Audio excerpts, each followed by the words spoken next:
Operator standing.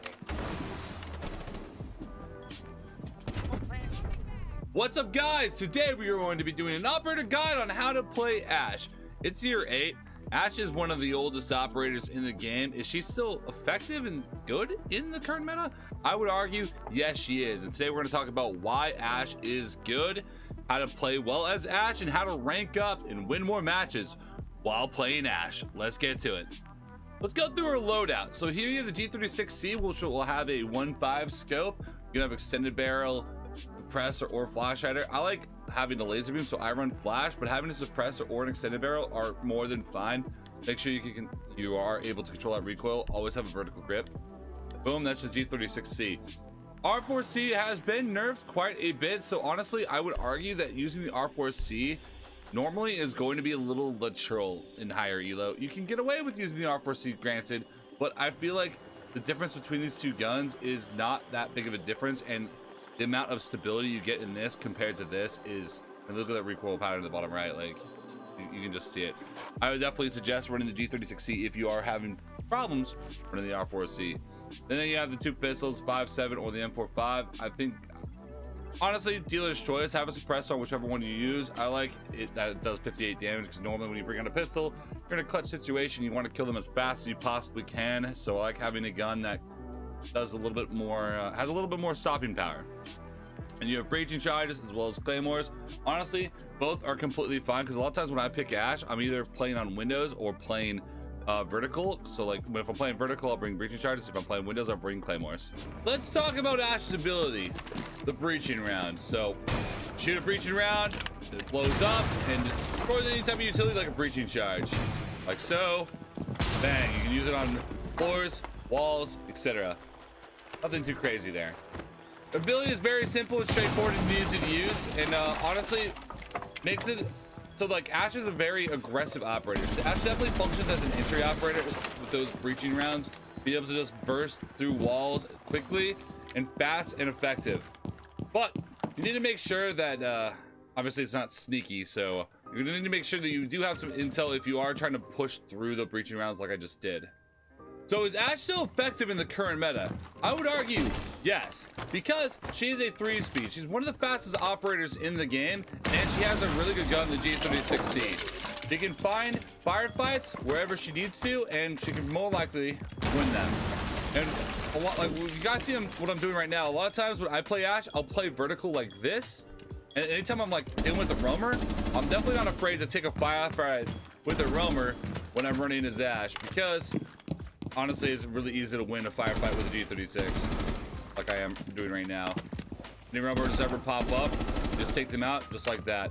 Ash is an engager. You need to drop kills and drop frags to normally win matches as Ash. It's really hard to win a game as Ash if you're not finding engagements, pushing enemies out of sight, like I'm doing right now with the vertical, or just finding the picks.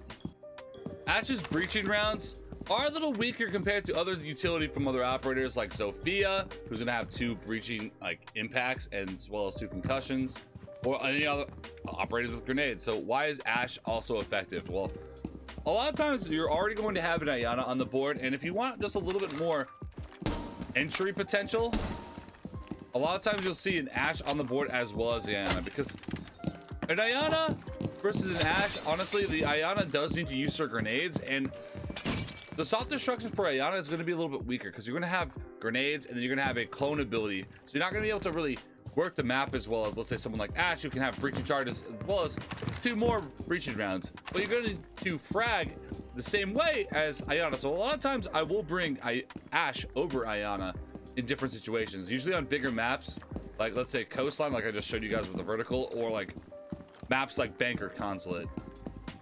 All right, let's break down this play you guys saw earlier. So already there's an Ayana on the board, so like we have several aggressive operators now, and as Ash, especially on this site for cash, I feel a little bit more expendable than others, so I can be a little bit more aggressive if I need to, but right now it is a 3v5, so I need to find pickback. So I push in, I hear a nitro rip, I know that he's close, I look around, nitro comes out, we take him out, and then I reposition.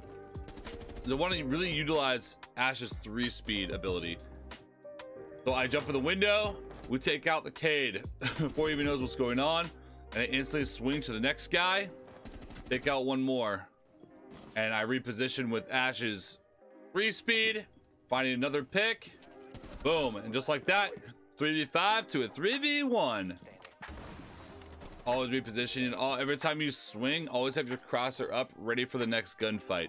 You're gonna win a lot more gunfights when you're already aimed in, ready for the actual gunfight. So many people will turn this corner right here with their gun down, have your gun up, ready to go.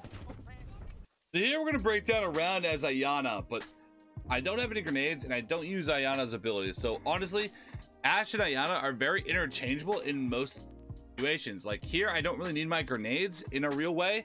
So having Ash here instead of an Ayana is completely fine. So here, let's talk about it. So we push in aggressively, looking for that gunfight, trying to find the head, trying to predict where he's going to swing out from, looking for another. We're gonna find one on the angle. Keep baiting, hold on. Trying to find the guy who's gonna pop his head up, putting the pressure in while my teammate flanks around. Try to push in, try to find one. I see him in the corner of my eye there. Swinging aggressively, we take him out. Here. Oh my god. SenVale towards castle. That's castle, so I know that I'm in a 1v1 now. I know my teammate cannot flank this guy, so I'm going to push up. Playing aggressive here. We find the kill. So again, Ash, Ayana, you're playing as an entry. You need to take map control for your team to win the game. You don't necessarily have to drop the most kills, but you do need to find that first initial engagement and try to win it. And as long as you have a teammate near you who can also get the refrag for you, making it a 4v4 fairly quickly and taking out that roamer is going to make you guys probably win the match more than not, or win the round I should say, more than not. Taking that map control, taking that map presence is going to win you a lot of games in Siege. You want to force all the defenders onto site so you can slowly work them and push them out. And of course, we need to have some R4C clips. This gun has been heavily nerfed. It's still usable, but you do need to know what you're doing and really pre-fire with the gun. Taking those heads off, pushing in aggressively. That recoil is nasty now. Find one on the pixel. Find another one on that pixel. Yeah. Playing aggressively is going to be your bread and butter with a 1x on this R4C. It's going to have a lot of recoil, so as long as you're able to close that distance and just start spraying into them, you are probably going to come out on top. But the R4C is a lot weaker than the G36 now, so I definitely suggest doing what we're doing here, but using the G36 instead. And a lot of times I will see people running the 1x on the G36 if they still want to run a 1x. To wrap up, when you're playing Ash, you need to take that map control for your team. I mean, specialties right here tell you exactly what's going on. You're the breach, you are the soft destruction. You are getting into the map and taking map control for your hard breaches and your support players to come in safely, because they matter a lot more than you do. So you don't need to be afraid about taking those first initial firefights, because even if you go down, the round is not over. And you are, I mean, you are the front line. You are the tip of the spear. If you need a drone, if you need people to gather intel for you, don't be afraid to ask, like, hey guys, can someone drone me library? Can someone drone this, drone that, etc.?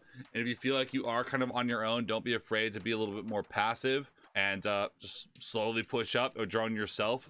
That'll be it today for the operator guide on how to play Ash. Ash is a fairly simple and straightforward op. I mean, it's nothing really difficult about playing Ash. Like, the difficulty is that's 2 dots, but I mean, Ash is a very, very simple op in terms of how to use her, but she's an op that is very hard to master because you do need to find your opening picks and win them. And I have a lot of tips and tricks on the YouTube channel on how to play better as an entry and how to just win more matches in Rainbow Six Siege. So if you guys are interested in just general crossover placement, positioning, game awareness, all those things, that will be down below the description. But until next time, for this operator guide, make sure to subscribe, drop a comment, and leave a like down below for more. Let me know which operator you guys want to see next time. Peace out, guys.